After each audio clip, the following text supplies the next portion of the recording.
ये थी एक बेसिक ट्रेनिंग टीम मैनेजमेंट के ऊपर। मैं आगे जाके इसकी एक एडवांस लेवल की भी आपको ट्रेनिंग दूंगा कि टीम्स किस तरह से मैनेज की जा सकती हैं, टीम मैनेजमेंट के क्या रहनुमा असूल हैं और किन चीज़ों को फॉलो करके आप एक अच्छी टीम बिल्ड कर सकते हैं।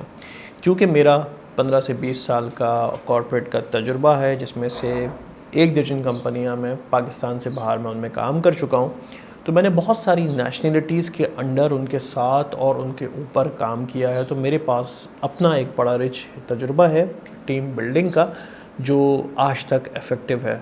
तो मैं ये चाहूँगा कि मैंने जो टेक्निक्स आपको यहाँ पर बताई हैं, इन टेक्निक्स को आप अपनी टीम बिल्डिंग में, अपनी ऑर्गेनाइजेशन के अंदर अप्लाई करें और मुझे ज़रूर अपना कमेंट या फीडबैक दीजिएगा कि अगर ये टेक्निक्स आपके काम आती हैं और आपको इनसे फ़ायदा होता है। कोई सवाल हो टीम मैनेजमेंट से रिलेटेड तो भी आप मुझे मेरी इस फेसबुक की प्रोफाइल पे मैसेज करके मुझसे पूछ सकते हैं। I would be more than glad to answer it.